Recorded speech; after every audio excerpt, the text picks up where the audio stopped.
One of our plans when we started TCN was to run great long-form content, documentaries on topics that other people were ignoring. Well, we have the best so far. It's called Line in the Sand, and it's by James O'Keefe, one of the last brave and honest journalists in this country. How brave? James O'Keefe embedded with the cartels as they moved migrants engaging in human trafficking at the largest scale in modern times from Latin America to the United States. He embedded with the cartels with hidden cameras, and the result is this documentary, Line in the Sand, which we are proud to run exclusively on TCN. Line in the Sand, October 10th. Highly recommended. Thank you. Every night, this is our 14th or 15th city, and every night I've been traveling with the Sambrosa guys.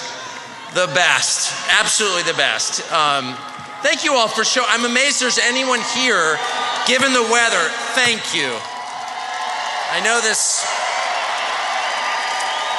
I've been getting videos all day from my neighbors and people in Florida, and I'm sorry about what happened, and I know a lot of you had to drive through the muck to get here, so thank you very much. I'm grateful to be back in Florida. Well, I love you too. Thank you. We went on this tour for a bunch of different reasons, the most obvious being you can't censor a live event. Mark Zuckerberg can't get in the way, so that's pretty great. Another was to feel better about what's actually happening in the country. Is it as bad as the internet tells us it is? No, not at all. It's a great country filled with happy people despite everything. Every city we've been to, from the East Coast to the West Coast and everything in between, back to Florida, every city we've been to, I don't think I've met one nasty person. Everybody's been nice, not just to me, but to each other. And you're just reminded it's a great place. And accounts of America's collapse are absurd and probably part of a psyop that we should not fall for. And the third reason we went on the road was honestly to see what's true. If there's one marker of this moment, it's deception. And, oh no, you are hot. I can't even see you. You can't say naughty things to me. I'm a married man. Plus, I don't have my glasses on and I'm backlit, so all I hear is the darkness barking naughty things at me. But it's hilarious, thank you. I'm 55, so I'll take the compliment. But it's true, I think every person in this room has had the same moment over the last 5 years where you realize that something they told you was totally insane. Like, you're crazy, you're a conspiracy nut. And then you just realize one day, well, actually, that's true. And if that's true, what else is true? And what else is false? And what else have they been lying to me about? If it's not actually safe and effective, what else is a lie? And I doubt there's a single person in this room who hasn't had that experience.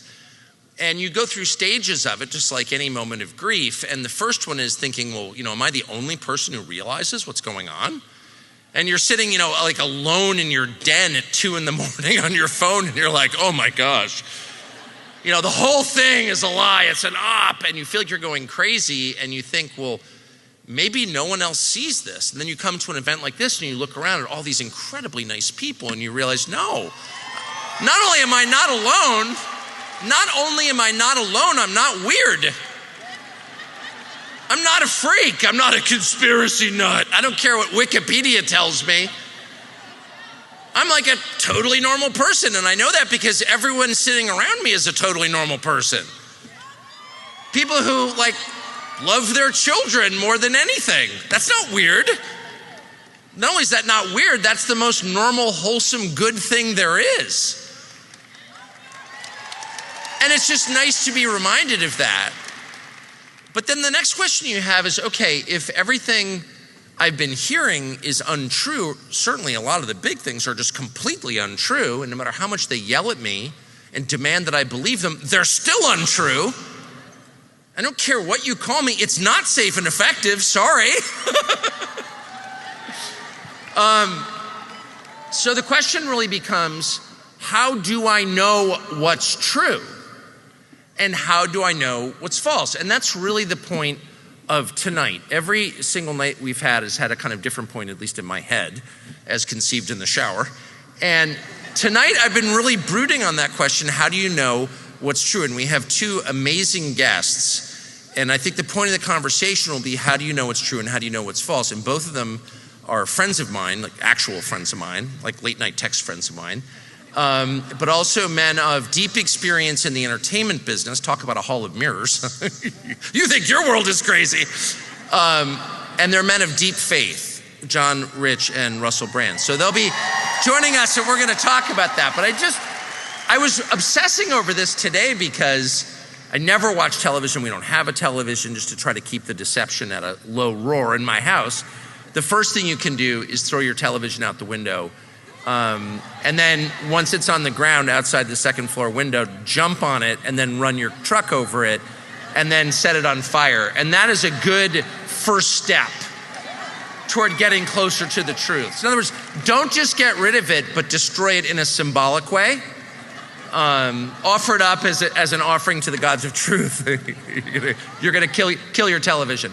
But I happen to be in a hotel room where they come standard and you're not allowed to destroy them because this isn't actually Led Zeppelin 1977. You don't get to throw them out the window onto the pool deck because you get arrested. So I didn't. And I turned it on just to see what they were saying, what lies they were telling. And I sat there slack-jawed as they explained to me totally seriously that the real threat that former President Donald Trump faces is from Iran because they're trying to kill him. They're trying to assassinate him. And everyone on the screen said, oh yeah, Iran's the threat. I'm thinking, I don't know anything about Iran. I'm sure they're threatening. I'm sure they're bad. Not here to endorse Iran. Hardly. Having spent 3 years being called a puppet of Putin, I just want to say ahead of time, I'm not a puppet of the Ayatollah, whatever his name is. Not a Shiite. So I'm not carrying water for the Ayatollah when I say that that's probably not true. And how do I know that's not true? In fact, it's so not true that it was a little bit baffling watching all these kind of serious looking national security experts on the television telling me, oh no, it's Iran. And my tip off was, well, they've tried to kill Trump twice in the past 6 weeks and it wasn't Iran. In fact, the last guy who tried to kill Trump was a neocon, actually. The same people who want war with Iran. In fact, how do I know he was a neocon? Because he literally moved to Ukraine to fight. Okay, so he had exactly the same politics as Lindsey Graham. I'm not attacking Lindsey Graham, I'm just saying. So there was that guy, and then boo, boo, boo. Okay, I'm not, fine. But he wasn't Iranian. Again, not carrying water for the Iranians. I'm probably one of the few people in this room old enough to remember the 1979 hostage crisis. I never thought I, would be defending them. But in this narrow way, I will say they didn't do that, nor did they climb onto the roof of a building 130 yards away from Trump during a rally in Butler Township earlier this summer and take a shot at him, shoot him in the face, and kill the guy right behind him. That was not the Iranians. That was a liberal. And he was allowed to do that because the Secret Service, which is controlled by the Biden administration, let him do that, okay? So you can say, well, are you alleging a conspiracy? No, I'm just telling you what happened. I've spent my life at events controlled by the Secret Service because I cover politics. And I can promise you that no one with a rangefinder is allowed through the magnetometer because a rangefinder is for shooting people. So when you carry a rangefinder through and they bust you, but then just let you do it, and then they let you crawl up onto a roof 130 yards away with a .223, they're letting you shoot the guy. And that's exactly what they did. And nobody for some reason wants to say that, but it's just a fact. So you can draw whatever conclusions you want, but the one conclusion no honest person can draw is that Iran is doing that. No, Iran's not doing that. The Biden administration did that. And the people who tried to kill Trump are Democrats, they're not Iranians, okay? And so it speaks to a larger problem, which is even now, 21 years after they told us Saddam had weapons of mass destruction, spoiler alert, he didn't. 4 years after they told us that, the COVID virus came from a pangolin, which, by the way, not to be, a walking desk reference here, is a mammal that was somehow being sold in a seafood market. Remember that? It came from a pangolin. Of course, it was a pangolin, another pangolin-borne virus. Something we dealt with a lot growing up in Southern California. I remember my mother saying, just be careful of the pangolin. You got to cook them, It's kind of a classic vector for coronavirus, the pangolin. Stay away from the pangolin burger or get it at least medium well. A pangolin, right. It didn't come from the biolab 400 yards away that was funded by Tony Fauci. Definitely not. Remember they told us that? And if you're like, wait a second, wasn't there a biolab right there? Getting US taxpayer funding working on gain of function to make the coronavirus more dangerous? Shut up. Kind of like when they announced it in a Senate hearing on television that there are all these biolabs in Ukraine, and you're like, wait a second, why do you have biolabs in Ukraine? Shut up! Conspiracy theorist, no, you just said that! Shut up! Racist. Racist? I thought the Ukrainians are white. Shut up! Anti-trans guy. Okay. That all happened right in front of us. Then just take the shot, it's totally safe and effective. Once you take it, you can't get COVID and you definitely can't transmit it. Really, then, how come you have COVID, Tony Fauci? Shut up!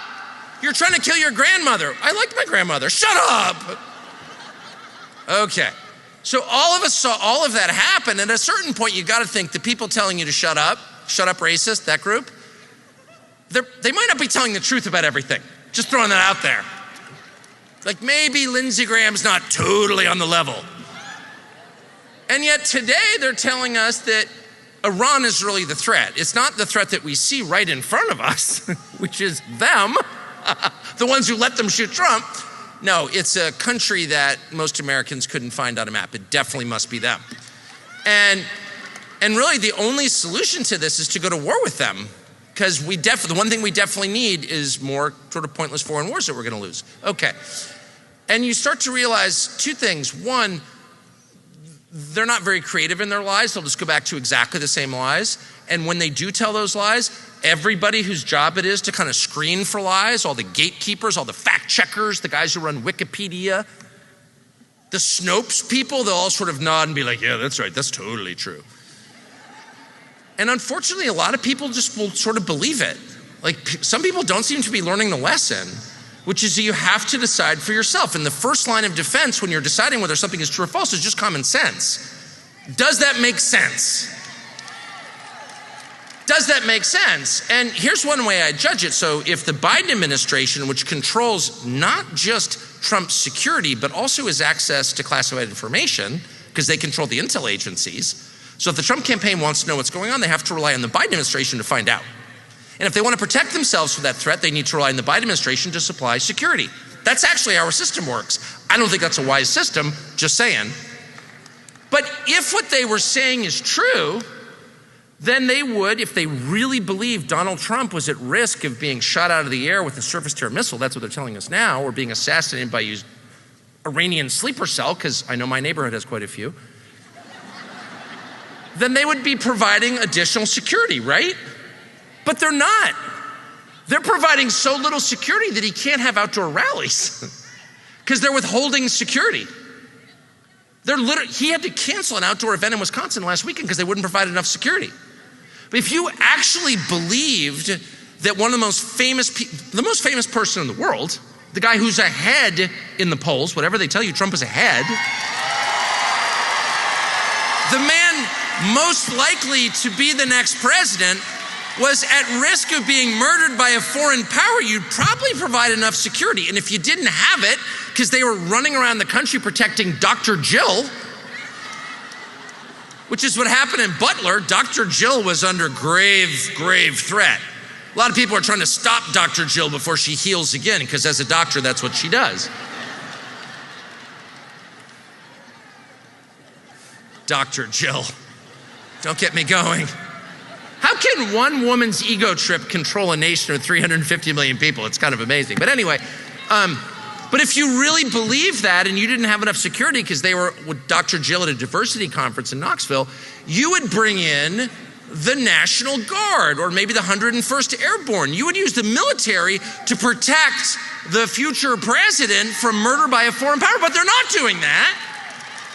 They're saying this is happening, the threat is so high that you can't appear outside, but we're not gonna help you protect yourself with security that you pay for. I'm thinking this is not on the level because that doesn't make any sense at all. And if it does, tell me how it makes sense. And this is true of virtually everything they say. It's not hard to determine whether it's true or false because you just assess it on the basis of like first grade logic. And that's true for almost everything. And they know it's true. And that's why they spend so much time trying to convince you that you're insane and try to convince you that your senses don't work. That actually they hand you a hamburger that smells like a dog bomb and they're like, no, it's really good. It smells like dog crap. I'm not eating that. You must eat it because it's delicious. But I feel like I'm gonna vomit when it gets near me. Shut up and eat it. There's something wrong with your palate. There's nothing wrong with your palate. Your nose works fine. You know what's good or bad. You know what's right or wrong because you're born knowing. All of us are. We were born knowing what's right or wrong. Our moral code is no different substantially from the moral code that Hammurabi wrote thousands of years ago because it's in us. We know. And so the trick is to convince you that you don't know, that you need Dr. Jill or somebody else with a fake credential to know what's right or wrong. And you absolutely don't. You don't, and no free people does. You are allowed to decide for yourself on the basis of your values, your senses, and above all, your instincts. And I tell my kids this all the time, and I really mean it. Your instincts are designed to protect you. They were given to you by God at birth with one job.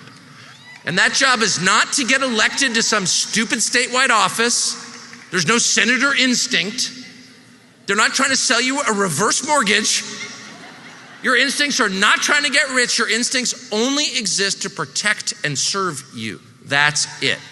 They're the most reliable guide you have, so trust them. Despite all the noise, and all the noise, if you actually think about it, and it's my job to think about it, all of it is designed to get you to ignore what's obvious. What's obvious? And they do that for two reasons. One, there's a certain power trip involved in lying to people in a way that's so obvious they know it's a lie, but making them believe it anyway, because really only God can do that. And that's what they loved about COVID, when it was so clear that everyone who got the shot was still getting COVID. They totally got off on preventing you from saying that, because that's true power. It's easy to fool someone. It's much harder to get someone to repeat a lie he knows is a lie, right? And that made them feel powerful. So that's the first thing. The second thing is they try to make you feel like there's something wrong with you, that you're in some weird minority of people, like some freaky subcategory that just doesn't want to castrate kids. What? You don't want to castrate? What's wrong with you, man? This country was built on child castration. We wouldn't have an America without child castration. Like, what? And you're like, really? Is that really a weird view? Yes, it is. You cannot allow them to do that. And as I always tell my kids, you know. For example, if you're talking to someone and you get the creepy vibe, like Tim Walz, I'm just throwing that out there. I've never met Tim Walz. But the first second I was like, man, I don't have enough evidence to indict you, I'm not going to, okay? But you're a creep. I went to boarding school in New England in the 1980s. You were my dorm master. I know exactly who you are. I know exactly who you are. There's no reason for you to be in the shower, Tim. Please leave. I felt that so overwhelmingly from him. And then I thought to myself, maybe I'm being unfair. No, I'm not. Again, I'm not going to accuse him of anything specific. I have zero evidence. And I'm not going to bring charges against him because I can't, right? That's a process that requires proof. I don't have proof. All I have is my spidey senses, and they're never wrong. And if I feel like you're a creep, I don't know exactly what you're doing, but you're doing something, you weirdo. because I can smell it. And I always tell that to my children. Don't let anyone convince you you're wrong. You're never wrong. Don't attack the person, just get away fast. And don't get into his van, ever. That's fair, right? I don't care if it has heart-shaped windows and funny bumper stickers, don't get into his van. The same is also true for deception. I don't know what you're lying about, but I know you're lying. I can feel it. All of us have that power. We were born with it. We can smell deception and we know when someone's telling the truth. We can't always prove it. Usually I can't prove it. But if you've ever been around someone who's saying something you've never thought of before, but it's true, it hits a different way. It hums like a tuning fork. You can feel it inside. That's true. I never heard that before. I have no evidence that that's true. I've never even thought of that. That is true. I know that's true. The truth, and whoever's yelling yes, yeah, baby. Because that's the feeling you have inside when you hear something that's true. And they're always like, have the fact checkers assessed? That's not on Wikipedia. That's not true. The CIA hasn't vetted that. That's a conspiracy theory. Okay, it's still true. So this is creepy, but it's true and it's worth knowing. Every time you use the internet, you are being watched. You are not alone. Private businesses do it, government actors, our country, and others. All of it. Internet traffic, including yours, is mined like a precious commodity. It's bought and sold, and it's used to manipulate what you think, what you buy, and yes, even how you vote. It's a big deal, and it's a huge market. Your internet provider can see every single website you visit, all of them. And in the United States, they're allowed to sell your data, even your browsing history, to the highest bidder. Did you know that? And that includes everything you do inside a so-called incognito or private browser window. Don't fool yourself. They're watching you always.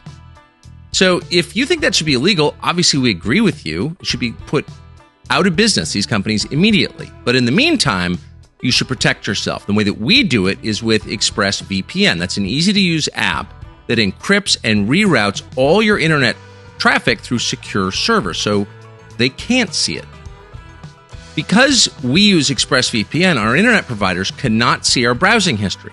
Simply put, we've got nothing to sell because they don't have anything on us. That's important to us. It's probably important to you too. So if you think internet privacy only matters to drug traffickers, people who are doing shady things, think again. Privacy is a prerequisite for freedom. No privacy, no freedom.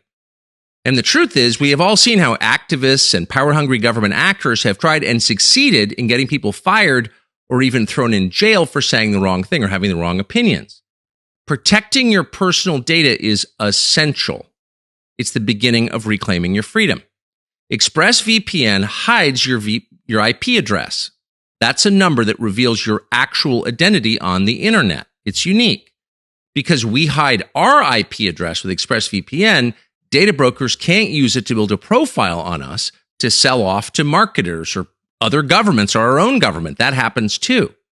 By the way, hiding your IP address is really useful when you want to appear to be somewhere you're not. And that's your prerogative, by the way. We used it in Moscow to get our reporting out of the country. We've used it around the world. We always use it. You can also use it to access geo-restricted content from anywhere. So if you're in a country that doesn't allow you to use an app, you can with ExpressVPN. ExpressVPN has server locations in over 100 countries around the world. That's like having 100 different passports right on your phone. So I'm not a tech expert, obviously, and if I can use it, you can too. It's really easy. You just tap one button and you're connected. They have apps for every device you own or even potentially own. iPhone, any kind of phone, laptop, tablet, even your smart TV. Anything that uses the internet can use ExpressVPN. ExpressVPN has been rated #1 by CNET, The Verge, and a lot of other tech reviewers. We have it. You should too. Right now, TuckerCarlson.com listeners can get 3 extra months free at expressvpn.com/Tucker. That's expressvpn.com/Tucker for 3 extra months for free. Well, God bless you. And that's exactly where that power comes from. It comes from God. That's exactly right. As I always say to my children, your instincts are imprecise, but they're unerring.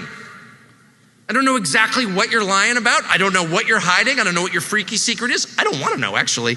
No interest at all. But I know you got one, and I know you're lying to me.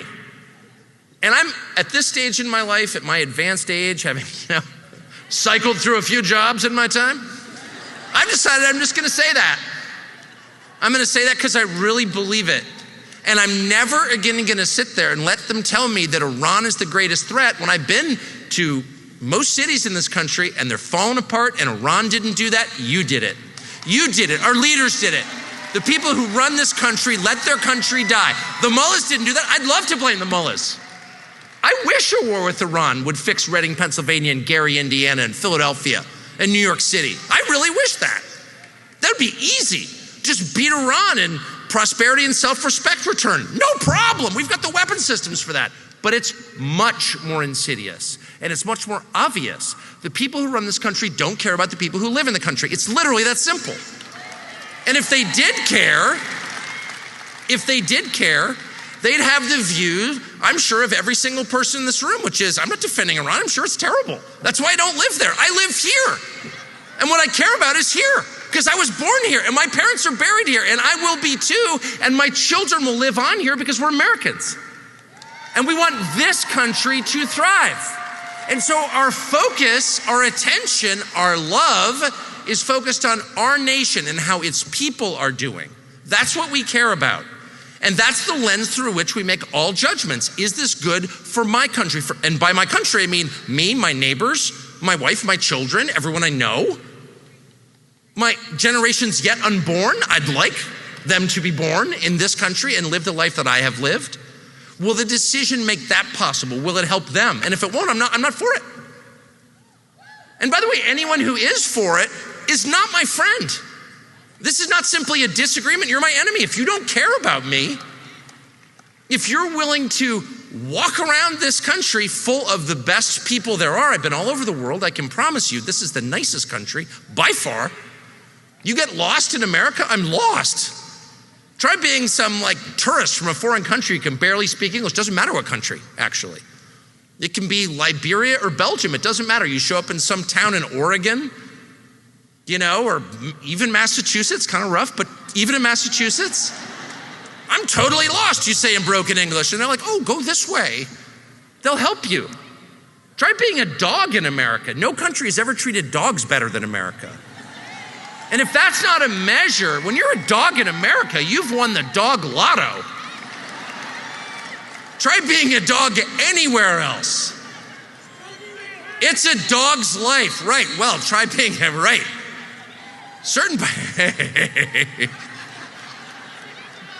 Well, that's true. Things are changing in certain parts of Ohio. And the dogs know that and they're distressed, trust me. They're like, you can get eaten there, we're out. By the way, when Trump said that, which was the single greatest thing Trump has ever said, everyone hated that debate, and a lot of Trump voters hated that debate. A lot of people who like Trump really hated that because they like Trump. And they want him to do his best. And then he comes out and he's just, pretty Trumpy. No, don't say that, And, but if you look at the numbers, he actually did pretty well after the debate. You know what I mean? It's almost like watching your kid play soccer. You're too emotionally invested in it. Like, come on, Dylan, make the kick. And no one else notices, only you, because it's your kid. That's how I think a lot of Trump voters, they want him to be, they love him, so they want him to do great. But actually, he did pretty well after the debate, according to the numbers. And one of the reasons he did is because Americans are just not for dog eating. I'm sorry, they're not. And they can tell you, they get all hyperventilating and all hysterical. Shut up, there's no dog eating, which is exactly the moment you know, oh yeah, there's some dog eating going on. 100%. How do I know that? Because the liars said it's not true, that's why. Chances they're eating dogs in Springfield, Ohio, 100%. 100%. I bet my house on that. Because Wikipedia says it's a conspiracy theory. Done. Woo, I'm out of control. Sorry. But the point is,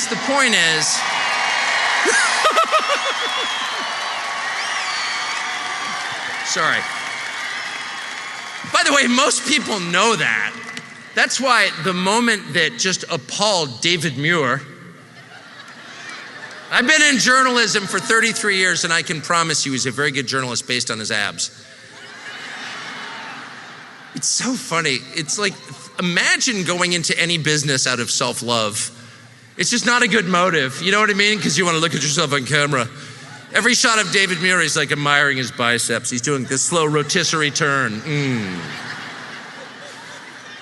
What a douche. Anyway, he was, it's like a joke. It's like a joke. Only when you work at ABC News do you not know that everyone else thinks you're absurd. Luckily, I have an ever-present knowledge of being considered absurd because I know that I am.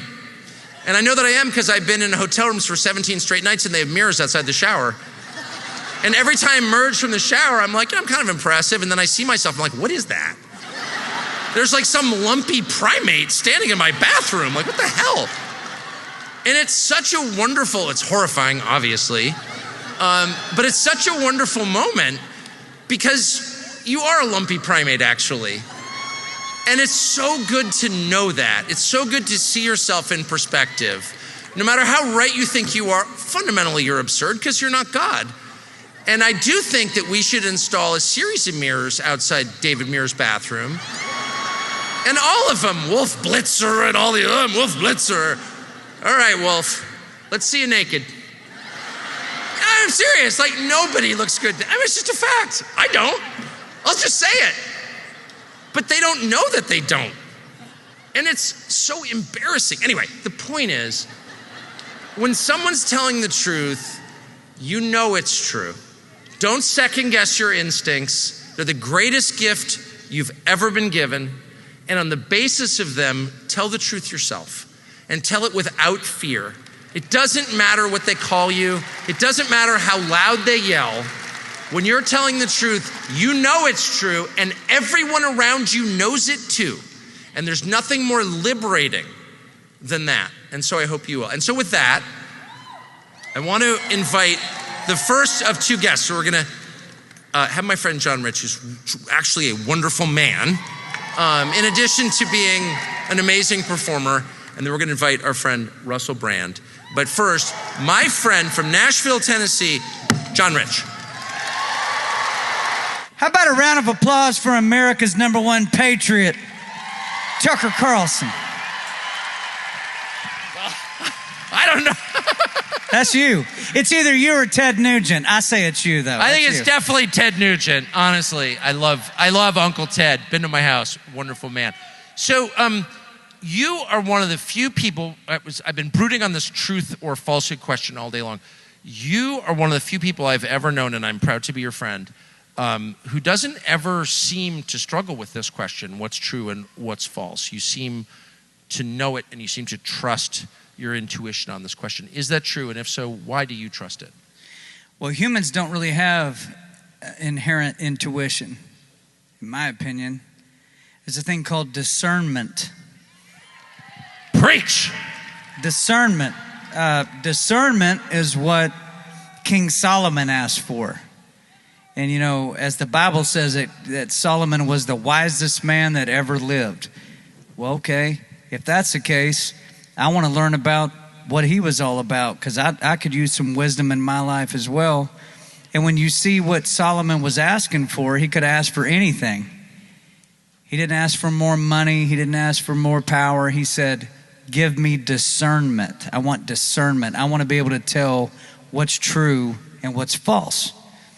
And I think in this world we're living in today, here in 2024, it seems like everything is a lie or a version of the truth, however you want to put it. Even from a lot of Republicans that are out there spouting it off, and you're looking at that going, you see them say something and you go, that does not seem true to me. I don't know what's not true about it, but it doesn't seem that way. So my suggestion would be, if it doesn't seem true to you, it's not true. Just go with that. Don't try to talk yourself out of that. It just hits you in the gut wrong. It's just something about that's not right. So people are thirsting for truth. I think that's why they're showing up in crowds like this to hear you speak, because they know that you're not working for anybody, nobody owns you, and you're just saying the truth. That's it. The truth is the greatest commodity ever. I do think unemployment makes you more honest, if that's what you're saying. Yeah, no doubt.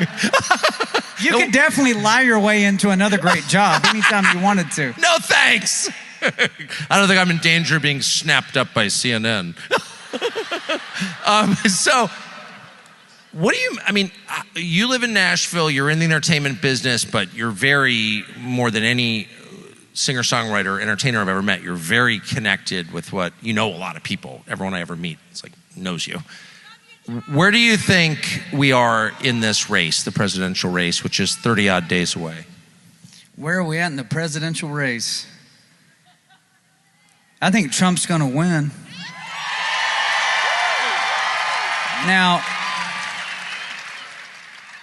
my personal thoughts on it are this. The more it looks like Trump is going to win, the more danger the country is in. Because the other side, you're not just looking at if they lose, they're losing the White House.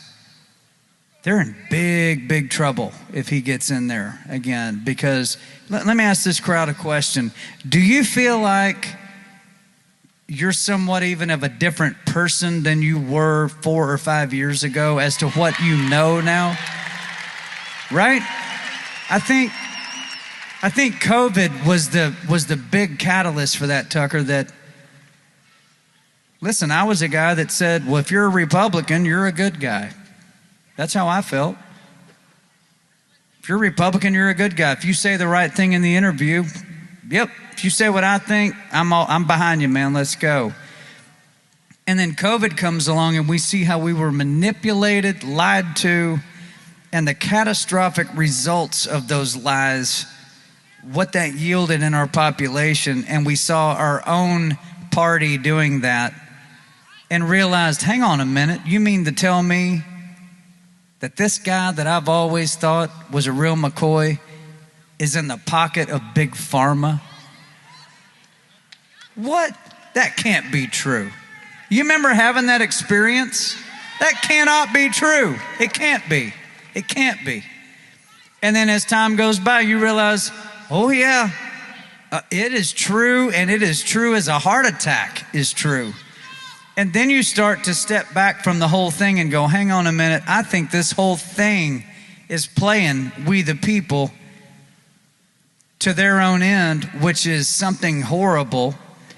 And so now, I don't think I like these guys anymore. And then they start seeing we the people standing up out of their chairs and starting to flex their muscles and go, hang on a minute now, no.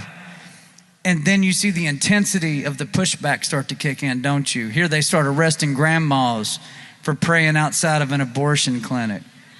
Or you see them, listen, I've been to the Capitol many times. You know they have magnetic locks on those doors? The doors are this thick, you know, and they're magnetically locked. I mean, you can't get in. And they swing those doors open and say, come on in, guys. And here come all the people going, wow, I can't believe, I never thought I'd see this before. Arrest, arrest, arrest, arrest, arrest, arrest, throw them all in jail with no habeas corpus. Forget excessive bail, no bail. It would be tantamount to, in Nashville, if I saw a guy standing up on the street outside of my house and I opened the front gate. I said, hey, buddy, come on in. And he did. I said, follow me to the front door. And then I took the locks off the front door and I opened the front door and I said, come on in the house, man. Go anywhere you want to go. Check the place out. And he goes meandering through my house. And about the time he's up on the second or third floor, I come up there and I aim a rifle at that man. I say, get on the floor. I'm called the cops. You're under arrest. And I throw that man in jail. He goes, what are you talking about? He opened the gate, the front door, asked me to come in. Now I'm in jail for invading his house? That's right. That's what that is. Agree? Well, not only do I agree, I mean, the videotape is now public. We've all seen it. Yes, and that's literally what happened. So I think when you see things like that play out in our country, listen, don't take this the wrong way, but it feels like the USA has become the USSA to me. The people running this country, people ask me all the time. I'm out on the road playing music and stuff, just regular people. John, why do you think people in this country are going out of their way to destroy it? I mean, make that make sense. I said, because the ball game that they're playing is way bigger than the USA. That if they can get the USA to come down, remember this, Tucker, nobody ever reaches forward standing on their own 2 feet for a handout, ever. They only reach for a handout. They only reach for a lifeline when they're down on their knees and they're in this position right here. Please help me. Please save my life. I'm about to die. Save me, save me, save me. They reach up. Well, the only way you can get that to happen in America is you got to put us down on our knees, all the way down on the floor, down with our faces down. And it's a life or death situation, and we'll accept anything that they offer to us just to make it stop. And I really think what their goal is to inflict so much pain and misery on this country that at some point, America's down on its knees, and even the most patriotic among us will say, just make it stop. And when you do that, they got you. And I think that's the game they're playing. I think it's much bigger than politics at this point. I don't think there's any doubt about that. So this is a stressful time of year. The kids are going back to school. Vacation is over. It's the height of a presidential election season. There's a lot going on. You need a good night's sleep, but it's never been harder to get it. So we were talking about this in the office the other day, and a couple people who work here were raving about a product called 8 Sleep. And I wanted to know more about it. It turns out that temperature has a lot to do with whether or not you sleep comfortably and wake up feeling rested, like you actually slept. Now, the makers of 8 Sleep Pod figured out that if you make a climate-controlled mattress cover, you can add to your existing bed. You don't have to buy a new bed, just the cover. That it changes everything. You get far fewer problems with falling asleep and staying asleep, and so you feel rested the next day. Sleep actually has its desired effect. The 8 Sleep Pod can be used to warm up or cool off your bed. And that matters because temperatures change seasonally. We have climate change in this country. It's called winter. And so you can feel comfortable all night long. It even adjusts to different preferences on either side of the bed, which might be helpful in your relationship if you have one of those relationships where the different partners want different temperatures. And those are pretty common. The 8 Sleep Pod has been studied. It's been proven to improve people's sleep and health. Mark Zuckerberg's into it. Elon Musk on the other side. Many others use this product, including people here. So try it. Go to 8sleep.com/Tucker. Use the code Tucker to get $350 off the Pod 4 Ultra. Recommended. So you had one of the most amazing things I've seen in a long time. You wrote a song pretty recently on, a specific theological topic, the book of Revelation, which if you'd said to me, okay, there's a country music star been in the business 30 years and he's going to write a song in the book of Revelation and it's going to go to #1 in the United States, I would have said, I don't think that's possible. Of all books of the Bible, by the way, they don't even teach that book in the Episcopal Church, or really any book in the Episcopal Church. But the point is, we got to get you into a Pentecostal church. I'm headed there, man. But anyway, the point is, you in there. What was that? That song, it was the biggest song in the United States. Like, how did that happen? Well, first of all, thank you for having me on your show to break that song, because that's where everybody learned about it. Even my normal outlets in the news that would normally have me on to sing my new song would not have me on to sing that song. I'm not going to ask you to be more specific, but I think I know what you're talking about, John Rich. Well, I said, well, why can't I come sing that song? And they said, it's too graphic. It's too graphic. And I thought about, this is a channel that'll air a car crash live. Right. Thought, well, what's so graphic about it? It's literally out of the pages of the book. It's the Bible itself. I just made it rhyme. That's all it is. But I think the line that got him was when it said, brimstone upon their heads and millstones around their necks. they'll feel the shaking when the trumpet sounds. And no matter where they hide, there'll be nowhere to run when Jesus puts his mighty foot on the ground. That tore them up. They didn't know what to do about that. Christians have got to realize that Jesus was not on the defense. He was on the offense the entire time. He was on the offense speaking the truth to these people that a lot of them got turned around and saved, but the hierarchy and the elites that he spoke the truth to murdered him. Jesus was not murdered for something that he did. He was murdered for things that he said. He was murdered for freedom of speech. They murdered him. They beat him half to death, and they hung him up on a cross and bled every last drop of blood out of that man. And he allowed them to do it. If you want to know, if you're a Christian in this audience, who you actually follow, who is the Son of God, the Son of God could have evaporated the earth with a flick of his pinky. And he did not do that. He allowed them to torture him to death on behalf of us. So who are we to lose our nerve in these times that we call tough times? Who are we to lose our nerve right now? If that's who you follow, then follow him. Follow his example. Be on the offense. Speak the truth. That's it. The second thing I'd like to say about that, Tucker, a lot of Christians are under the misconception that, well, God's not going to let anything bad happen to me. Where did they get that idea? They get that idea from preachers. Because preachers like to preach that, hey, nothing bad's going to happen to all of us because he loves us too much to allow us to go through anything bad. And that keeps the churches packed. And that keeps the offering plate packed. And then I go, really? You should have told that to Daniel back in the day when Nebuchadnezzar invaded Israel. You know what they did to Daniel?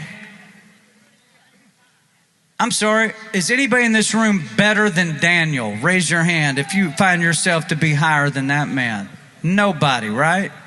Daniel. Wait, nobody? Nobody? I didn't see a hand. Daniel's sitting there, and guess what Daniel was? Daniel was a patriot. He was a Hebrew patriot.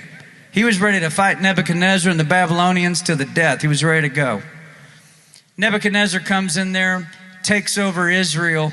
They put Daniel in chains and all of his friends, castrate him and all of his friends, and throw him in a pit. Daniel. And then as time goes by, many years, Daniel winds up being the only guy that can interpret the dreams of Nebuchadnezzar. And so Nebuchadnezzar starts to raise him up in the hierarchy of that empire. And basically, Daniel became the second in command of the Babylonian Empire. But not before he was dragged off in chains and castrated in front of all of his friends. What about Job? What about Job? Did Job have some pain in his life? I think so. What about Noah? Did God rapture Noah out of the flood? Or was Noah directly in the flood, but he had a boat? God said, Noah, there's a flood coming, build a boat. And Noah's like, what? He goes, trust me, build a boat, Noah. The verse preceding that, Tucker, says, and God was grieved because he had created mankind in the first place. That's how polluted the earth had become, how wicked it had become. And what it says in Revelations is that it will be as it was in the days of Noah, so shall it will be at the end. And so you go, well, what was it like in the days of Noah? Well, the whole earth had been polluted to the point where God said, I am grieved that I even made mankind in the first place. What a statement from him. I should have never done this. And then it says, but Noah found grace in the eyes of the Lord. Now, it doesn't mean he pulled Noah out. He said, build a boat, Noah. Noah goes, okay. So he starts building his boat. And it took him a couple of 100 years or so to build it, being scoffed at and scorned the entire time. Spit at, called every name in the book. And he just kept hammering. kept building it, kept going, and then here comes the flood. Now, do you think Noah was really excited when the rain started to pour and the water started gushing out of the ground and the earth started to get flooded? Every human being he ever knew in his life, even the wicked ones that were his next door neighbors that he might have shared some goat's milk with or whatever, being a good neighbor, they're all going to be gone. You think he was really excited and feeling great about life at that point? I bet he was scared to death when that started happening. And the boat starts to float and go up and up and up. And the same flood that destroyed all the wicked raised Noah to safety, and he got to start over again. Now, if God is the same yesterday, today, and forever, and his word does not change, which is what the book says, that means we change and culture changes, but he does not. So who are a bunch of fat, lazy American Christians think they are, that they're going to be able to escape what's coming? You can survive what's coming, but you can't escape it. And that's what preachers don't preach. That's why people think that they're going to escape all this. You asked a great question. That is why they think that. And that's a dangerous place to be in mentally. Because when things do get hard, you're not going to recognize them for what they are. So it sounds like you're saying that part of the deal is suffering, and you can't lie to yourself about that. You can lie to yourself about anything. Yeah, I actually, you can. I have, yeah. No, I mean, who am I? I've got a high school diploma. I grew up in a double-wide trailer in Amarillo, Texas. My dad spent his life preaching in prisons and in Mardi Gras on the streets of this country. I do not come from some hierarchy family. But I think that's where a lot of us come from. The truth is not complicated. It's just difficult to get your head wrapped around because it is so abrupt when you finally run into it.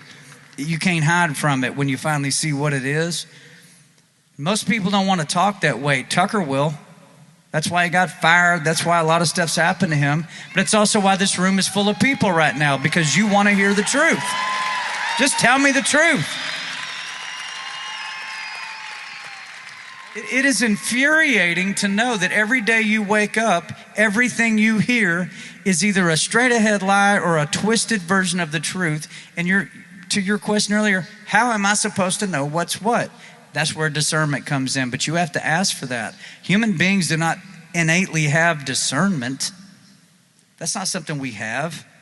You have to ask him for it, like King Solomon did and many others. And if you do ask him for it and you're serious about it, he'll give it to you. He will let you know when somebody is a liar and somebody's telling you the truth. He will let you know when you read something or you're trying to read the tea leaves, which is what literally everybody in this room and around our country are trying to do right now. Put together all these jigsaw puzzles, try to figure out what's about to happen. He will help you with that. Isn't that great? Because who are we? Like this little tiny grain of sand on the world's largest beach. But he cares about each and every one of us individually. It's so powerful. If you can ever get your head wrapped around that, man, your life will get better quickly. Quickly. I hate to ask you, but can you play a few bars of that song? Can I play what? A few bars of Revelation. Oh, I can play that. Yeah, you want to hear that? You want to hear some music? So Tucker, I've been watching these events you're doing. I saw Kid Rock come out. He didn't sing anything. No, he didn't. Well, I'm getting ready to one-up Bob right now. All right.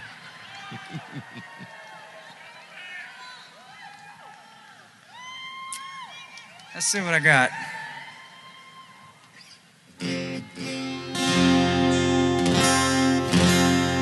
I will tell you this before I play this song. I wrote the song at the end of 2023. It was, if you watched our interview, I didn't set out to write it. It was an unofficial download. It was an unapproved download that hit me on this song. I picked up a guitar and I started writing this thing. And then it was, well, what do you want me to do with this, man? I mean, seriously, like Tucker said, you're going to put out a song about a book of the Bible that most people won't even flip to? That's what he told me to do. So I did it, and as I started taking my time with it, I said, well, how am I supposed to introduce this to the world? And the person that came to mind that would be the absolute greatest if you could ever get him to do it was Tucker Carlson. If he would do that, that's probably the biggest intro. on the song. So thank you. That's how I felt. You texted me, I went for it.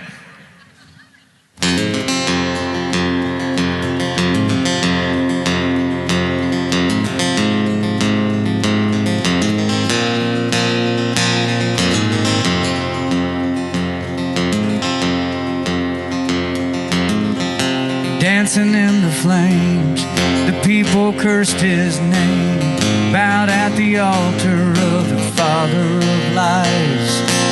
But there's a number to their days and all their evil ways. The Lord's gonna turn away from all their cries. Oh, revelation, I can feel it coming like a dark train running. Oh, get ready, 'cause the King is coming. The King is coming back again.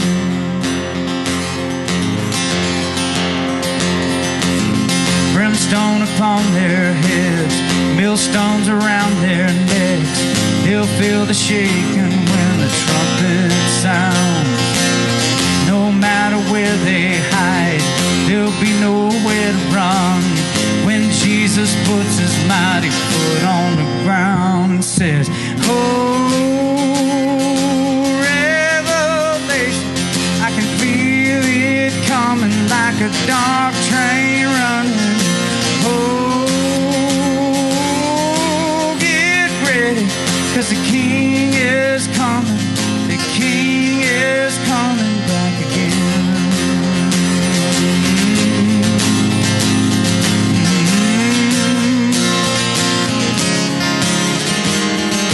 Judgment comes like a lightning flash. Their voice will wail and their teeth will gnash. He'll set fire to the evil ones and all the wickedness they've done. There'll be no time to turn around as the stars begin to hit the ground and the mountains fall and the veil is torn with the sound of that seventh horn. Oh, revelation, I can feel it coming like a dark train running. Oh, get ready, 'cause the King is coming. The King is coming.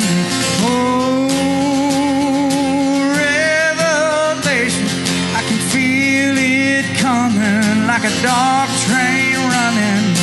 Oh, the King is coming.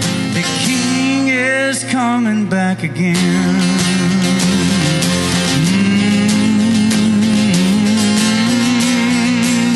The King is coming back again.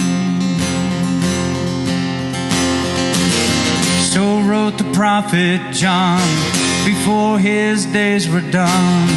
The King is coming, and it won't be long.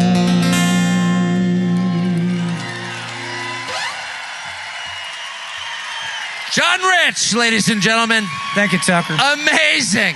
Amazing. Thank you. Thanks, sir. So I want to bring someone else out on stage, and I was thinking about it today, and I've been on the road for like 30 years just covering stuff, and whenever we're in a different city, anywhere really, we always have a dinner, and I always try to invite as many different kinds of interesting people as possible. Often people seem to have nothing in common. We once had a dinner party with Alex Jones and Steve Inskeep from National Public Radio. Steve Inskeep was horrified. But anyway, the point is, it's interesting to have different kinds of people. But one thing I've noticed in the past 5 or 6 years is that people who would seem to have nothing in common at all sometimes do have deep things in common. And I feel that way about our next guest, Russel Brand, who is from a completely different world. Movie star from England, was on what I thought was the left. And I wound up believing that I had everything in common with Russel Brand. And then, of course, I found out today that Russel Brand and John Rich, who are from polar, you would think, sort of different poles in our society, are also friends. because we have everything in common, and which is to say, their values are totally aligned. And you're seeing that a lot. As the world goes crazy, and we're filled with sadness watching it, and the institutions we grew up with and loved and trusted crumble or betray us, the flip side of that, the compensation for that, the good in the world, is that our relations with other people become deeper and more real and more honest, and we realize actually that things we thought divided us are totally irrelevant, and what matters is who we really are. And so with that as the backdrop, I want to invite my friend, John's friend, Russel Brand. Thank you, Russell. So to give the audience some sense of how much things have changed, I met Russell in his dressing room a couple hours ago, and he said, would you come and do a podcast with me? And I thought, I don't know, I thought we were going to talk about the news of the day. And I get there, and there are 3 crackers and 2 cups of grape juice sitting on the table, and I'm thinking, Russell and I don't drink, so I'm like, what, is that wine? No, it's grape juice. What is that? And he said, we're going to have communion. Which I loved. I don't think we would have been doing that 3 years ago. Russell, how did you get to a place where you're having communion in the green room at the arena in Fort Lauderdale before the show? It's been an unusual week. Well, I feel that I've been saved. As we were discussing earlier, and as becomes increasingly evident, we're no longer discussing trivial material, ideological, or economic differences. We are discussing spiritual warfare and the necessity for absolute victory, the absolute necessity for absolute victory.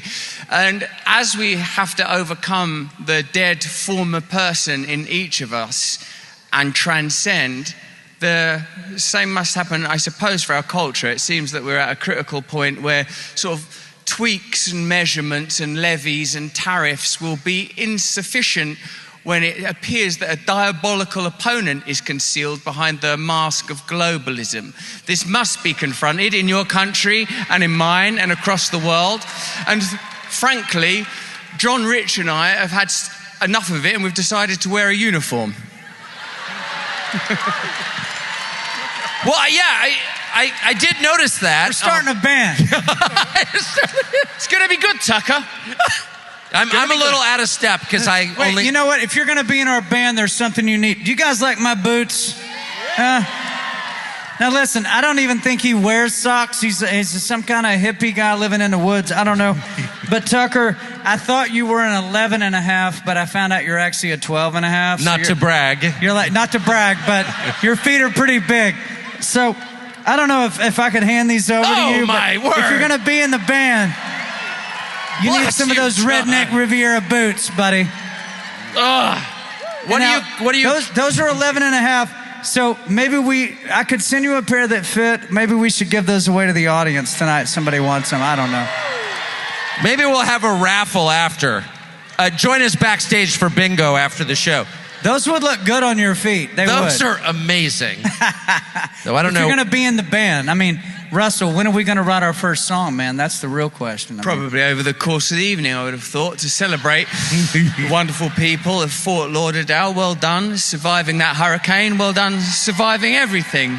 This whole thing is a country song. This whole thing is a country song right now. Oh, yeah, you're right. It is, totally. You see everything in terms of country songs. We're like the beginning of a joke. Like the three of us walk into a bar. And I'm a bystander in a check shirt, but it's the 2 guys in the black Nashville shirts. I love it. What I like about John Rich, if I may have a moment of your time. You may. Oh, please. I don't know, did any of you see when John Rich was on Jordan Peterson's podcast? And like, Jordan Peterson's quite an intense person. I think you'd agree. So like if Jordan Peterson's coming to your house, you don't think, oh, there's that mild-mannered, gentle fellow Jordan Peterson. It's quite intense, isn't he? But John Rich out-intensed Jordan Peterson. Got not accept Christ as your Savior, accept Him now. Well, no, I did earlier today. I accepted Jesus earlier, actually. I've been thinking about this. No, accept Him as your Lord and Savior. You're not being Christian enough. Put these goddamn boots on. March to Calgary right now. Kneel before the cross. Well, no, I've actually written a book, Wrestling with God. It's taken quite a lot of time. It's quite an endeavor. You're not Christian enough. Calm down, John. We're all trying our best. Unless it's actual rapture and battles between the Archangel Michael and Satan, John nods off to sleep. True. I'm watching this. It's so good. So where would you say we are in Fort Lauderdale. I knew I'd get one eventually. I saw it. They're fine people, and they, Tucker. You can't keep them down. You can't oppress them. You can lie to them. You can belittle them. You can try and take away their God. But they will rise up, these people. They will withstand hurricanes. They will overwhelm lies. You can try to put a pastiche of phony joy on, a parade of grins and of patronization. Turn the page. But the people of Fort Lauderdale are already awake. Amen.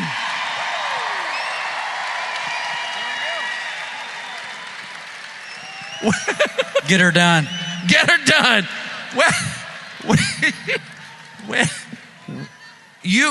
I always ask you this in public and in private, but I can never control myself. When was the moment you found yourself awake? This is me, because you've had John on. John's done an intense song and everything, his Revelation song. It's always difficult, I think, when you interview a musician and the musician does their song, you have to sort of just go, like while John's going, Revelation, there's an angel coming back again. Hey, well done.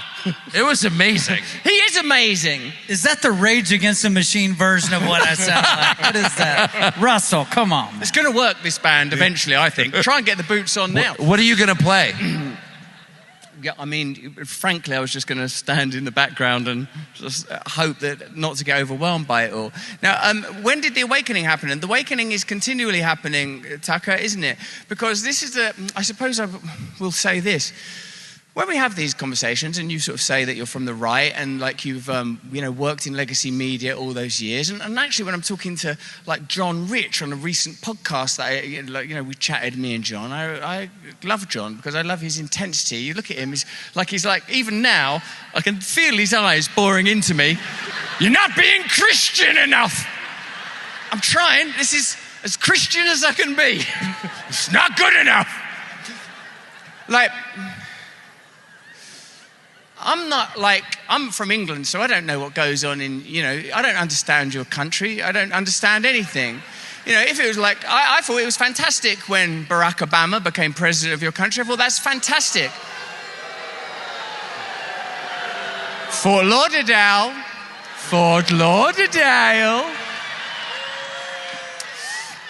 Because I thought, what a wonderful indication of the progress of this nation. 2008, you will recall that there was a terrible financial crash across the world and that the instigators of this economic nightmare, which continues to affect people not only in this country but across the world, ought to have led to a reckoning of financial systems, ought to have led to a reckoning of the type of elites that manage to maraud unseen behind visual government. If there is a power that is veiled, it is the power that goes unchecked when events like 2008 take place.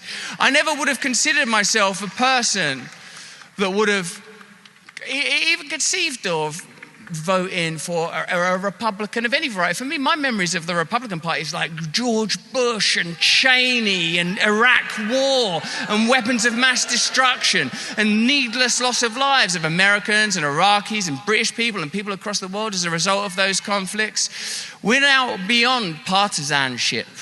As I said last time we spoke, when Tulsi Gabbard and Bobby Kennedy joined the MAGA movement, it became clear to me that what we're dealing with is beyond the typical political taxonomies. This is indeed something deeper and more profound. I feel that there's a kind of attempt to mask in language, lies, and words something very, very powerful, malfeasant, and nefarious. Behind these bureaucracies that legislate and control, that curtail and limit, prohibit, and break down institutions that seem sacred and timeless, ineffable, difficult to understand, and impossible to decry, I never thought that we would reach a point where I'd find myself saying, in this election, something has to be done to disrupt what's happening. See me, so when you say like awakening, I've awoken from being a drug addict. I've awoken from thousands of obsessions and compulsions. And now what I've awoken from is the idea that people that talk about protecting the vulnerable have any concern other than the maintenance and exertion of further power. I think it's happening in my country. I think it's happening in your country. I think it's happening in France, in Canada, across the world, masquerading under the auspices and livery of liberalism is something darkly authoritarian, and anything that can disrupt it, prevent it, or stop it proceeding, I think is vital. So awakening, I think, is like an ongoing thing, Tucker.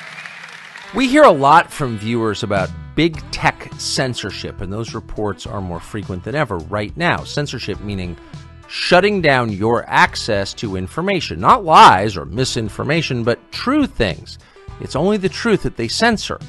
Facts that get in the way of the lies they're trying to tell you. The net effect of this, of course, is interfering in the 2024 presidential elections. That's why they're censoring more than ever now, because the stakes are even higher. You're probably not shocked by this, but the specific examples of it do throw you back a little bit. We've seen screenshots and videos showing how a Google search to learn more about the attempted assassination on Donald Trump instead push users to information on Harry Truman or Bob Marley or the Pope. Anything other than the relevant truth, which is that they just shot Trump in the face. They don't want you to know that because it might help Trump. We've seen examples where Facebook marked true photos of a bloodied and defiant Trump as misleading. Somehow those pictures were a lie and then limited their visibility. Its AI assistant explicitly denied the shooting ever took place. This is insanity, but it's at the core of big tech's editorial policy, which is denying the truth to you in order to control the outcome of this presidential election. That's not democracy. We've seen examples where a generic search for information about Donald Trump was automatically rephrased to show positive stories about Kamala Harris instead. Is there any clear example of election interference? So what do you do about it? Well, Parler has been down this road. Parler was pulled right off the internet for telling the truth. But it's back, and it's reaffirmed its lifelong, unwavering commitment to free speech. On Parler, the Bill of Rights lives. The First Amendment is real. You can say what you think because you're a human being and an American citizen and not a slave. On Parler, users can freely express themselves, tell the truth, express their conscience, and connect with others who are doing the same. And they will not be interfered with. They will not be censored. Designed to support a wide range of viewpoints, everyone is welcome on Parler. Parler is committed to ensuring that everybody is heard. And so it's become a place where independent journalism is protected and respected. It's protected because it's respected. So as this censorship by big tech intensifies, standing up for your God-given right as an American to say what you think is essential. We're on Parler. That's why we're on Parler. Our handle is @TuckerCarlson, and we encourage you to join us there. You have the right to say what you believe. So does every American, and you can do it on Parler. Get the Parler app today. You became a Christian, and you were baptized several months ago.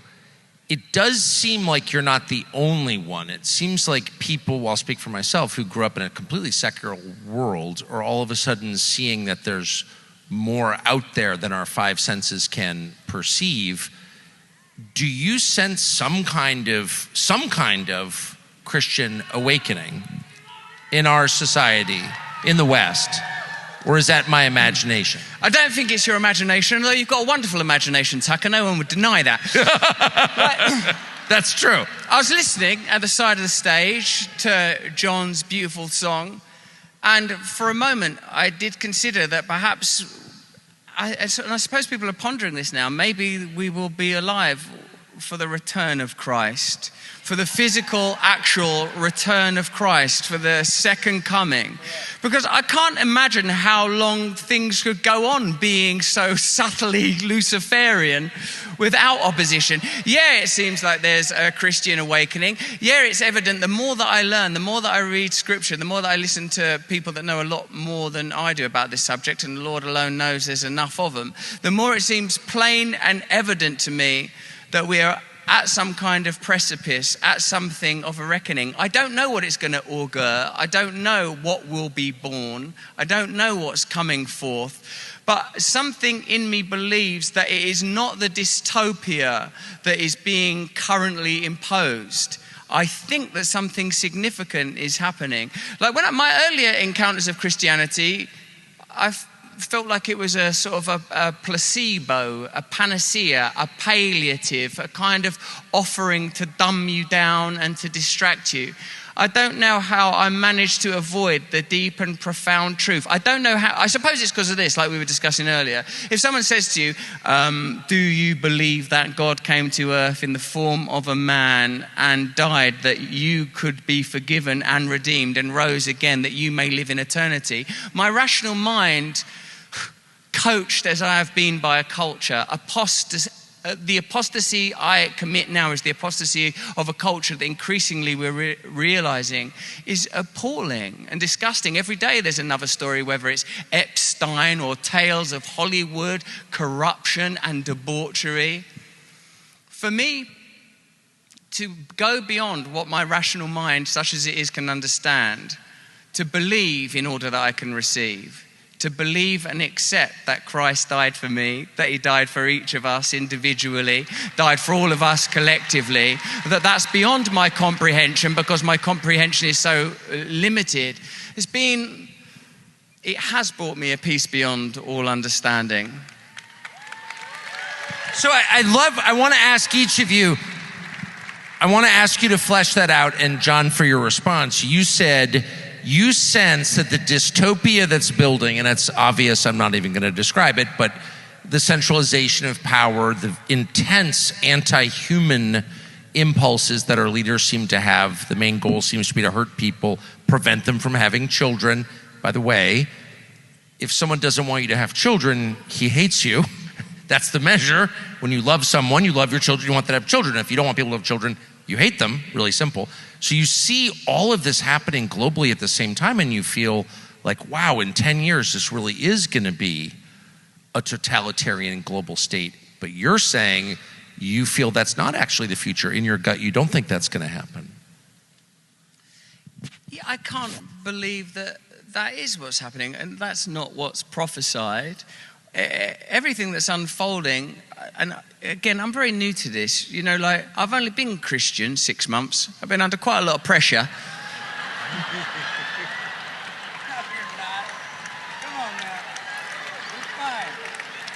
But them apostles hadn't been doing it long, had they, John? They were out there getting amongst it, spreading the good word, trying to save the world. And for me, yeah, it's very much the Christianity of Revelation, not the Romans 13 that tells you to obey the government. I don't know who slipped that in there. I'm very much, this is it.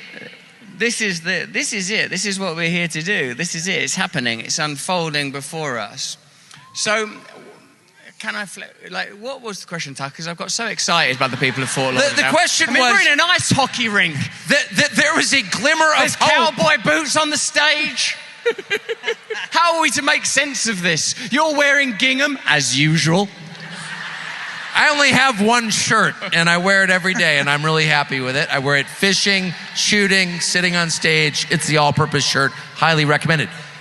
No, we spend our lives, you and I, John has a much more decent life, but we spend our lives describing everything that's terrible and where this is going. And you offered a glimmer of hope, and you said, I can't imagine that there isn't victory. Well, yeah, I mean, this is what I'm saying. Something so profound and unusual has happened to me. After, I've spent my life hedonistically, I've indulged in Epicureanism. I've experienced a lot of the things that the culture tells you you're supposed to do. Get famous, enjoy some. Yes, sir, absolutely. Are you still expecting an ice hockey match? It's difficult for me to contextualize that at this distance. What I would say is, why do I feel optimistic about this? Because my belief in Christ is beyond the rational mind. It is a feeling of a rising God present in all of us. It is the knowledge that I am forgiven, that we are all forgiven, that none of us are pretending to be perfect, none of us are trying to hold ourselves up to the measurements of this culture, that transcendence and the revelation is available to all of us right now. Why do I feel optimistic about it? Because something very strange is happening, I think, when I find myself in Fort Lauderdale, sat between Tucker Carlson and John Rich, talking about Jesus.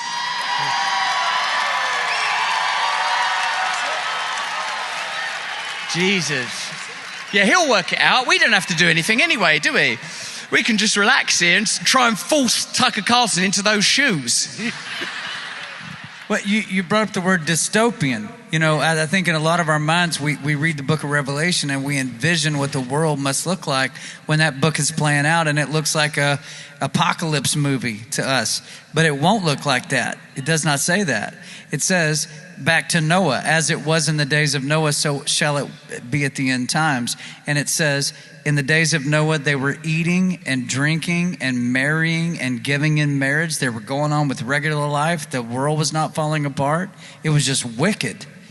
And Noah was living in the middle of that. So it's not going to look like some apocalypse movie before he comes back. It's going to be, they're not going to like us very much. Anybody that won't submit or bend to the will of this empire that's going to come up there, I think we're watching being built right now, they're not going to like us very much, but it's not going to look like some apocalypse movie. Isn't that interesting? Yeah. And the truth is, and I'll stop, but the Lord wins. He wins in the end. He destroys all of them, and we win with him. So that's the victory. It happens at the end. You just have to go through the rut to get there. Well, I like what John Rich just said, if I may tell you, Tucker, even though I know you were here and you're just there and he's there, look. It's like that. What I liked is John Rich was describing worldliness, mundanity, banality. And what I'm experiencing is the kind of banalization and desacralization of everything. You're right. It isn't like sort of some roaring and demonic hellscape. It's a sort of crushing ordinariness. It's a crushing mundanity. It's the crushing of the spirit, that your life is sort of trite and rote. And here you are, devour your gruel and stare at your sticky screen endlessly. Like, it's not even that dramatic or barbaric. You're right. It's the mechanical tedium of a global bureaucracy that sees everything as data, that would patent seeds, that would patent life itself, that would see ovaries as little more than a resource. All things mundial, literally of the world. Worldliness, the flesh, and the devil are the opponents that we must be aware of, John. You're right. And it is the tediousness, I suppose, that we must oppose through his glory, and perhaps through these shirts and those little booties. The shirts are an act of defiance. So I am struck, you put it so nicely, the sticky screens will keep me up at night thinking about what exactly that I means. hope not. No, I mean... Okay. I'm praying for you. I'm praying for all of us. That was a joke. I just did a joke. Sorry. But I was taught to believe that when totalitarian government came, people would be marching through my town and I'd have to salute them. I didn't realize it would be like a heavyset middle-aged woman kind of scolding me about health. We read a bit of George Orwell before, Tucker and I. And of course, if you think of the ongoing portrayal of Trump as a kind of throwback, as they continually say that he is a dystopic dictator and that he'll make himself president for life. But indeed, it is more these anodyne bureaucracies that are vividly portrayed in the writers, the Czech writer Franz Kafka's work, who talks about unknowable bureaucratic entities that can accuse you of stuff and you never know quite where it's coming from. Or Aldous Huxley, who writes not about dystopias, in fact, but utopias, where everything is one. Because the key thing is, of course, the replacement of God. Once you've extracted God, then they are God. Once you have denied people access to the divine, then you are free to replace God in their lives. You are free to issue new creeds. You are free to issue new dictums. And I thought it was very beautiful in that bit of Orwell from 1984 that we was reading, me and Tucker before, we was having a chat back there. But when it says that famous bit from George Orwell, when he talks about the dystopia that's being created, and he says, if you want to have an image, you'll know this line, because you're well-educated, beautiful people of Fort Lauderdale. If you want to imagine the future of humanity, says the leader or a mouthpiece of the dictatorship depicted in 1984. He says, imagine a boot stamping on a human face forever. Now, that's not like the jackboot of the very real Nazis. It's the identity of the human face. In whose image were you made? In whose image were you made? If you can stamp out and grind out the God from man, then you are free to replace them. And what could be more diabolical, more Luciferian, more evil than that? Can I ask, how many people in your orbit, friends of yours, people you talk to every day, understand what you've just said? No, I don't mean understand the words you've said, but understand the terms, that maybe we're not just looking at like a presidential election or referendums against the EU or debates over climate change or war or whatever, but that this is all part of something much larger, a reorganization of the world into what you just described. Revivalism has happened before, hasn't it? There's been revivalism in my country. There's been revivalism here, famously. And even in the 60s and 70s, someone was telling me today there was a revival of Christianity. I think it's difficult I don't know if it's difficult for people to understand.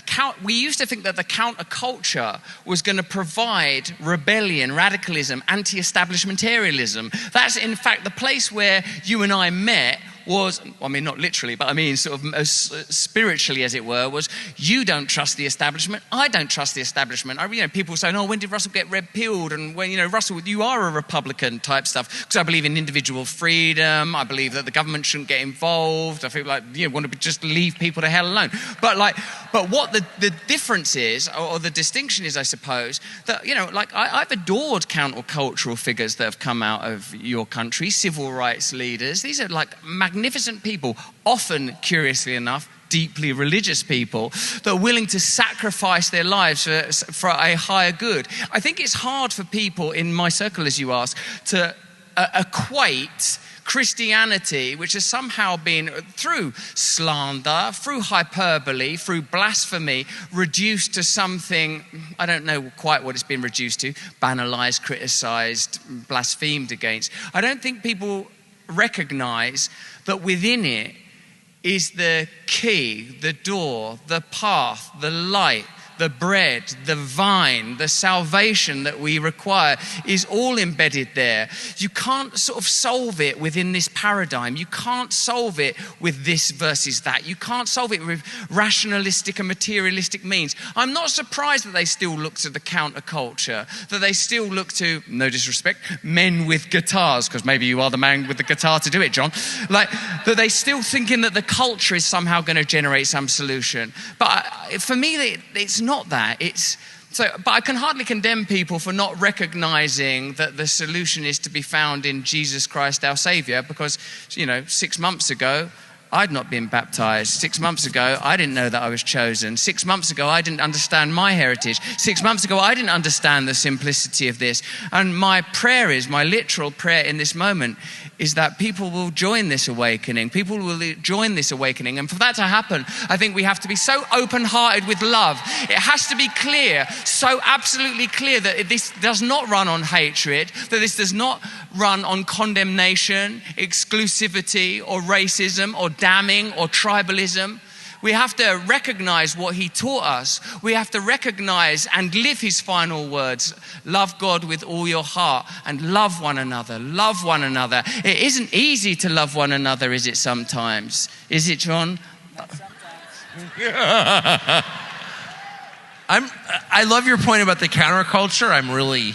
Why did he look at me when he said that? Because you were being all fierce. Like, all the time I was saying, it's not Christian enough.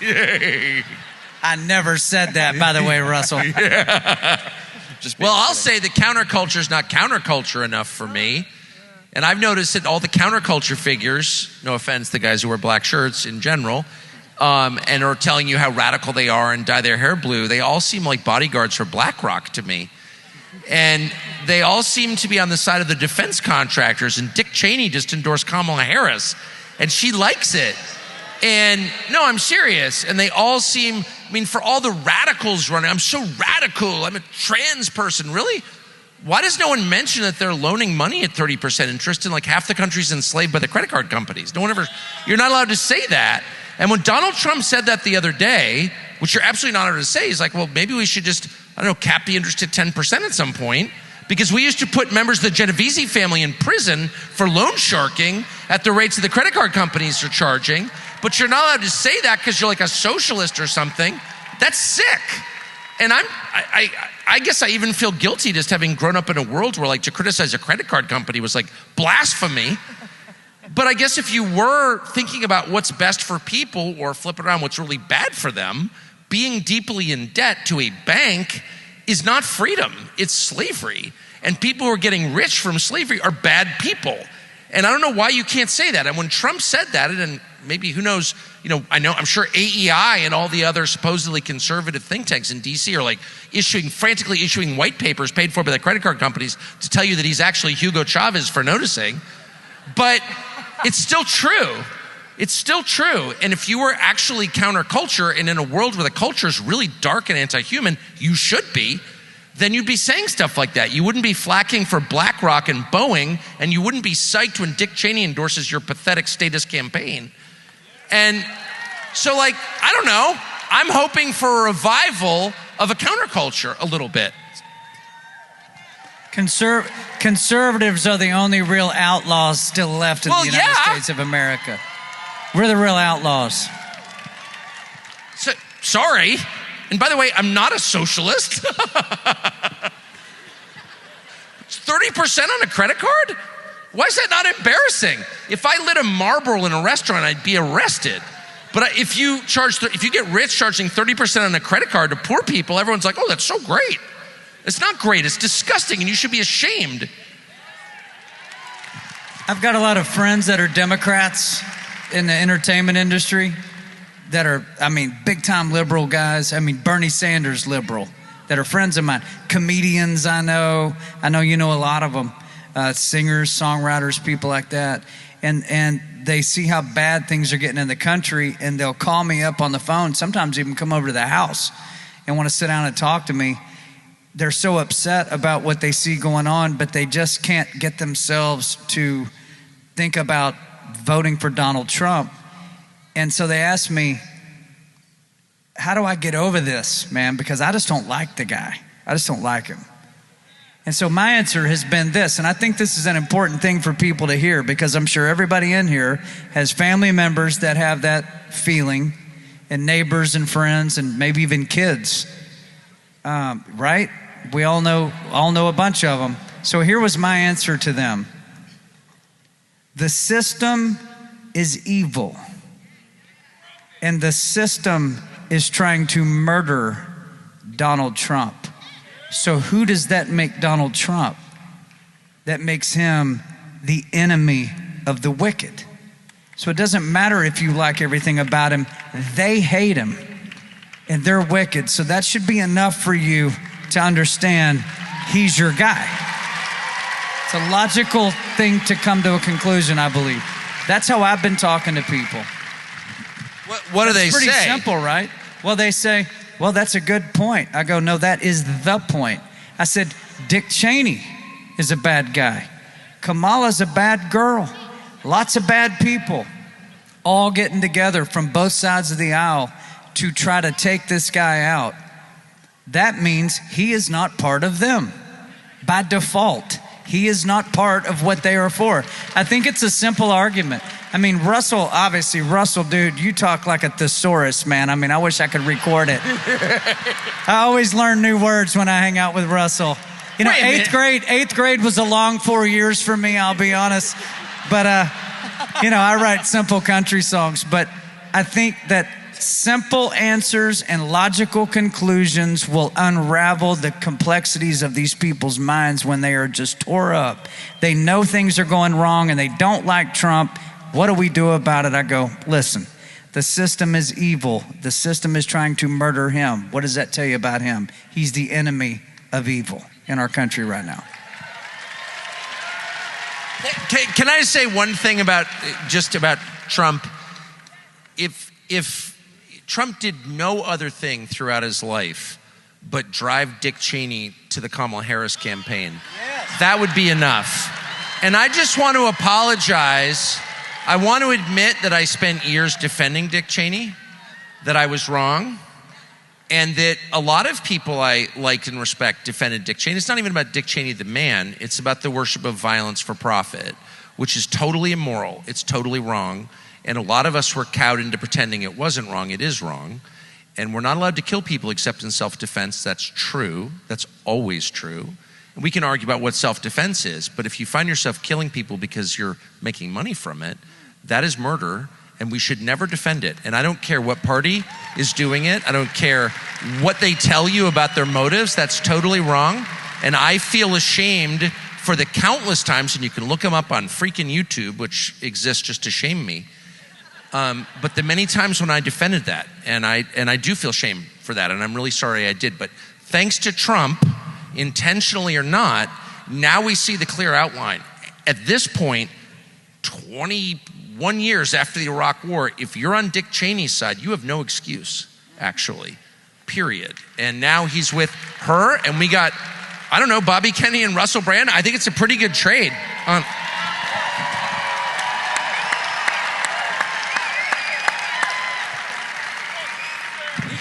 You were kind of onto the Dick Cheney thing early. How'd you know? Well, I thought he came across as a bit evil. He did come across as a bit evil, you're right. And when anti-establishment then, when I was just trying to bide my time quietly as a heroin addict,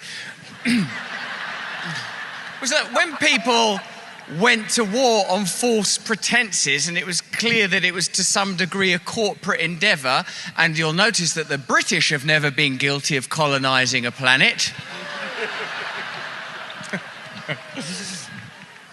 Seems that that lineage has been able to snake its way in a serpentine coil either side of the aisle.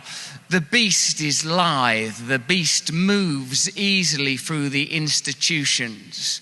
The beast is observable when you see its eyes and when you see its flickering tongue and the dark liquid spittle beneath the ground that it forever plunders and pummels. The black gold of oil. Ah, Cheney mining onwards. It was good. Look, I'm still angry when he said that I sound like a thesaurus, and you lot laughed. Now that was hurtful. I've come here from Great Britain. I'm trying my hardest.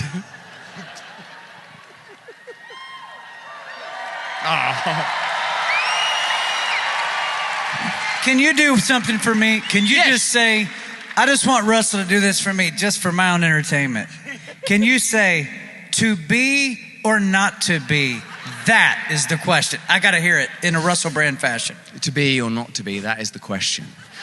Whether it is nobler in the mind to suffer the slings and arrows of outrageous fortune, or to take arms against them. Here we go. And by opposing, end them.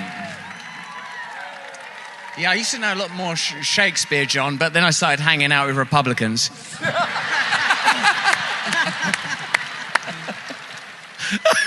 In a crazy attempt to avert Armageddon. I've noticed that people who are against war now are fascists. Yes. How does that work?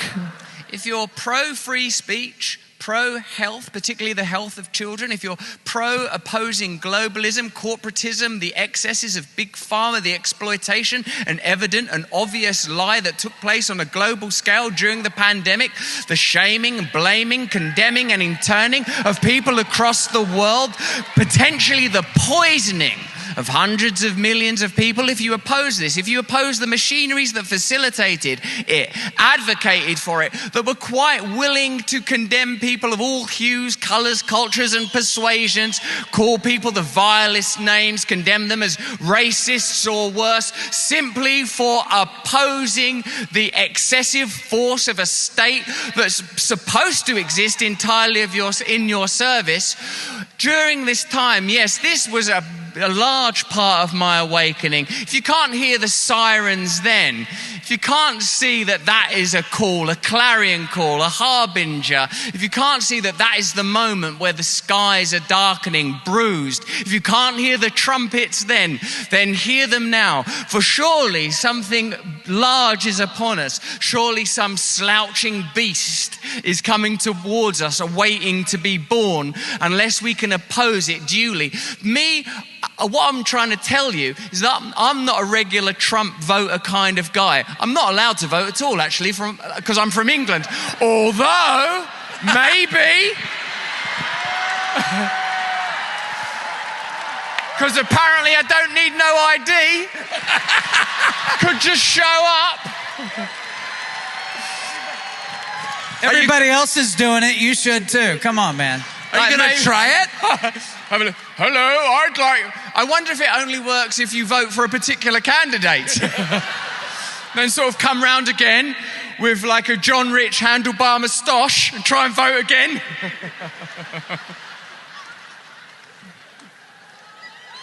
Amazing.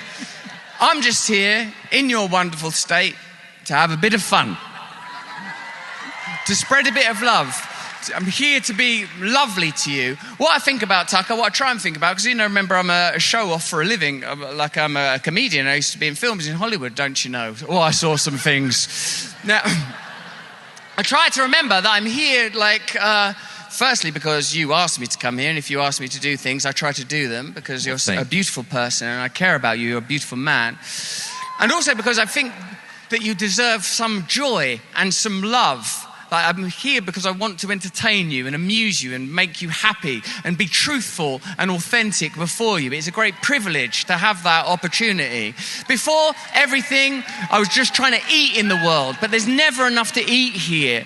There is only one bread that can fulfill this hunger. There is only one light that can illuminate the darkness. There is only one vine that can feed us. There is only one door through which we may pass to the true bliss of knowing him. Even if that bliss involves great suffering.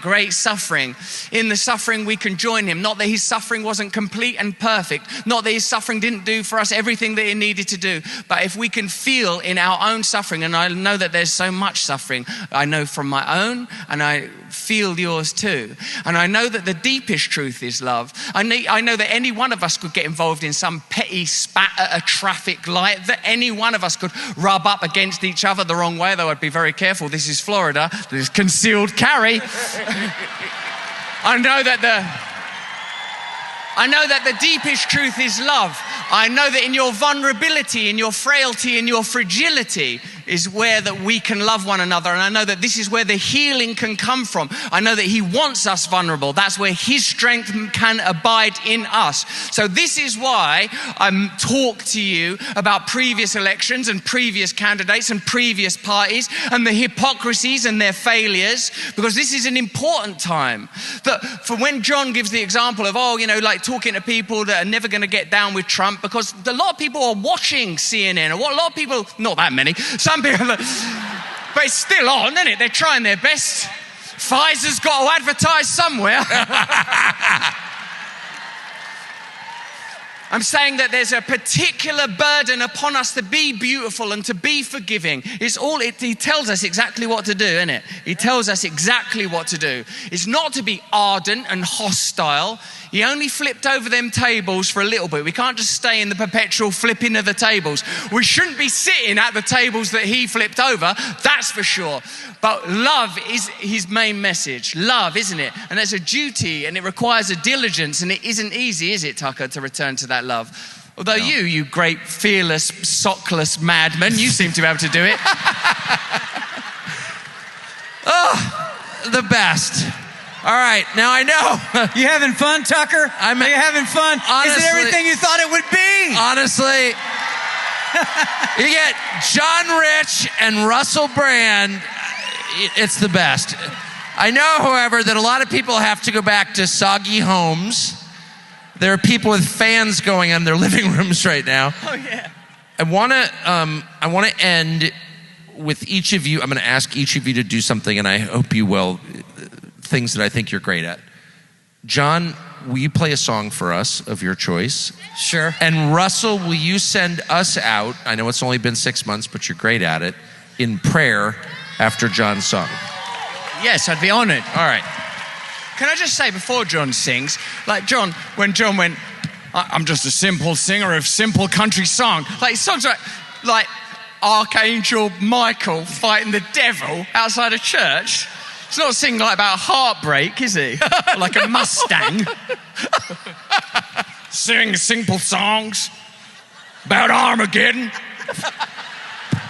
Yeah, if I didn't know you better, I'd punch you right in the mouth. Honestly.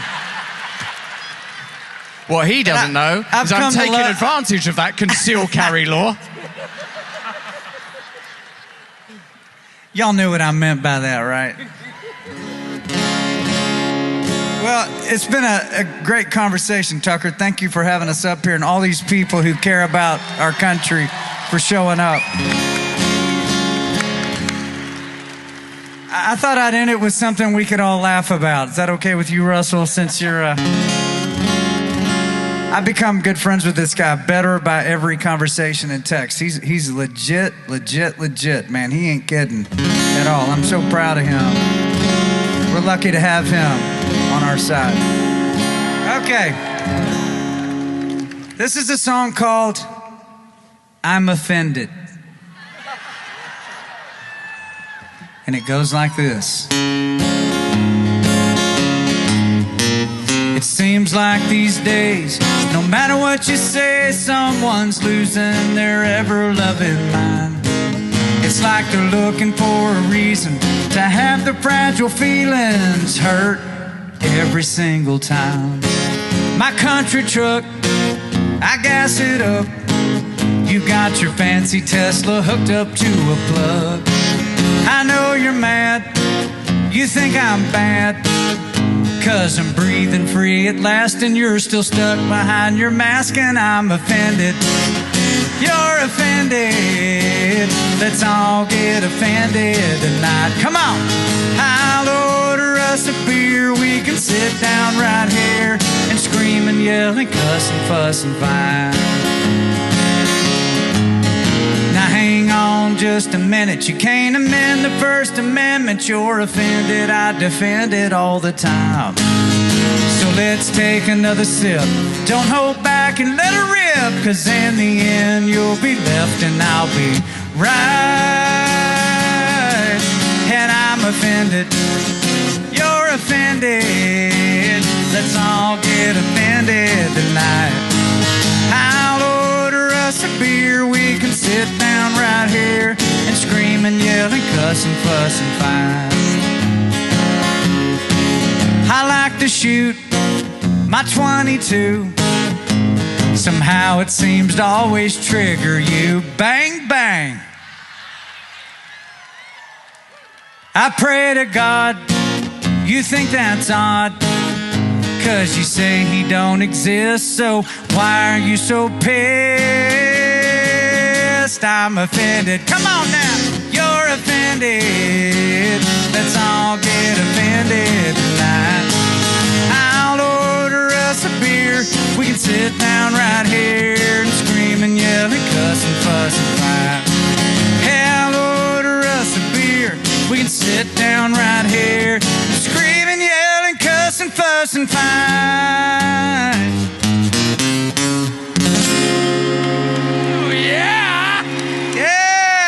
your music, ladies and gentlemen. Welcome to America. John Rich! Wonderful.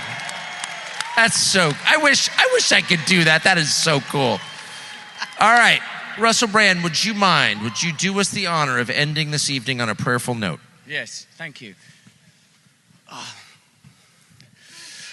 call on the name of the Lord Jesus Christ, creator of heaven and earth. Lord, forgive me making this prayer in public. Please, Lord, ask that everyone hears what they need to hear. And I thank you for bringing us together. I thank you for the gift of this hour, of this moment, and of this breath. Thank you, Lord, for the opportunity for true unity, Lord. Thank you, Lord, that we may know freedom in you. Thank you, Heavenly Father, that you came here, that you sacrificed yourself, that we may be forgiven, that you died that we may know eternal life, Lord. Heavenly Father, at this time where we feel fraught, when we feel afraid, when we feel that the true light is being blinded out and drowned out by the false light of intellectualism and materialism and by the deception and lies of those that claim to care, that mask their true intentions behind words of kindness, Lord, may we feel you. May we feel your presence in this moment. Heavenly Father, I ask that all of the people here that are suffering can feel the warmth of your presence with them now in this moment.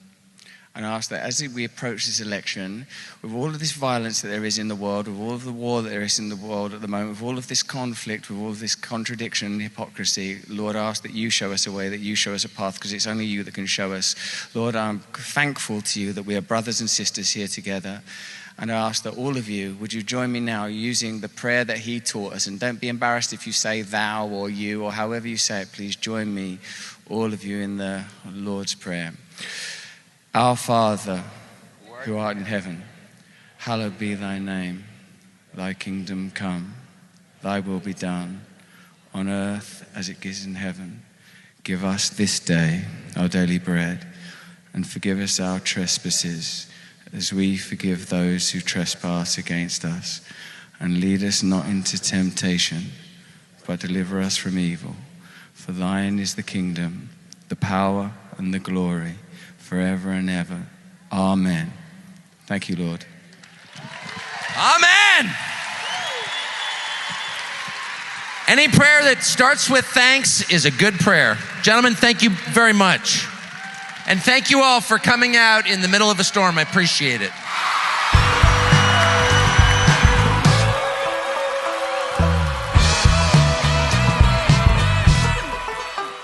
The big tech companies censor our content. I hate to tell you that it's still going on in 2024, but you know what they can't censor? Live events. And that's why we are hitting the road on a fall tour for the entire month of September, coast to coast. We will be in cities across the United States. We'll be in Jacksonville, Florida with Donald Trump Jr. You can get tickets at tuckercarlson.com. Hope to see you there.